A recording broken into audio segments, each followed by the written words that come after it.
m'appelle Thomas Ruet-Gagné. Ça fait 3 ans environ que j'ai effectué un retour en région.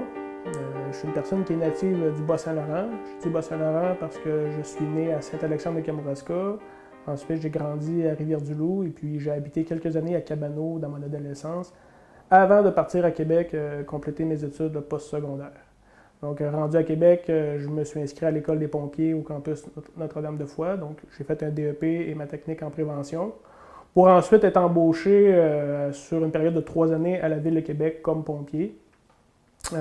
Pour X raisons, puis surtout pour une question d'intérêt, on va dire, personnel, j'ai décidé de retourner aux études. Donc, à ce moment-là, je me suis inscrit à l'Université Laval pour compléter un baccalauréat en philosophie que j'ai fait au début à temps partiel, donc sur une durée de 5 ans environ, le temps de faire la coupure avec mon ancien emploi.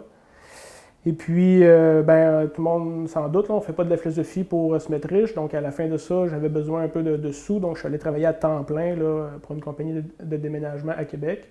Pour ensuite entreprendre une maîtrise en aménagement du territoire et en développement régional, toujours à l'Université Laval.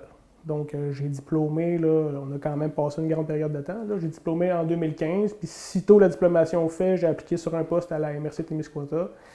Et puis j'ai obtenu l'emploi, donc c'est là que j'ai amorcé mon retour en région. Donc j'ai travaillé 3 ans à la MRC, et puis maintenant, là, depuis le mois d'avril dernier, je travaille à la Régie intermunicipale des déchets du Témiscouata. Dans mon ancien emploi, j'avais été mis en contact avec la Régie intermunicipale des déchets parce que j'étais sur un comité de vigilance. Puis à l'époque, pour ne pas le cacher, j'avais été impressionné là, par tous les services que déployait la Régie. Puis tout de suite, là, je m'étais dit, waouh, ce serait un organisme pour lequel j'aimerais travailler parce qu'il y avait un dynamisme, il y avait des projet intéressant, très concret là, au niveau là, de la réalisation. Donc, je dirais que mon intérêt, peut-être même avant l'environnement, c'est le fait qu'on travaille sur des projets très concrets là, de gestion des matières résiduelles. Donc, moi, le titre officiel, là, je suis un chargé de projet en optimisation des services et puis en suivi du plan de gestion des matières résiduelles. Dans un premier temps, on met en œuvre et on fait le suivi du plan de gestion.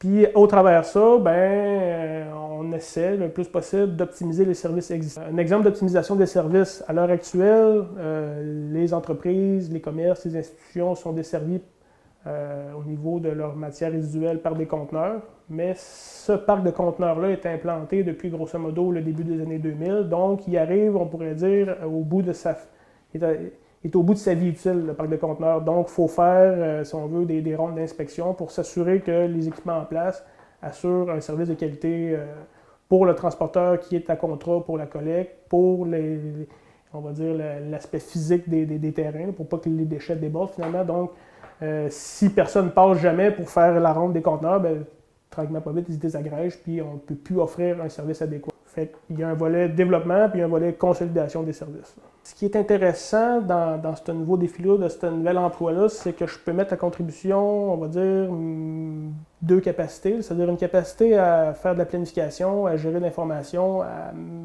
fabriquer des plans, concevoir des plans. Puis d'un autre côté, je peux mettre à contribution ma capacité aussi à être très terrain, là, chauffer des camions, déplacer du stock, corder, classer. Donc, la façon dont j'entrevois ça, c'est que ça permet de me réaliser, on va dire, sur 2 champs de force que je possède. Là. Je suis comme un peu en sideline par rapport à l'urbanisme. On est en train, peut-être à notre échelle, de donner une perspective urbanistique à la gestion des matières résiduelles parce que ce qu'on se rend compte, c'est que c'est une planification territoriale axée sur la gestion des matières résiduelles. Donc, ça pourrait peut-être être mon apport à ça. Là.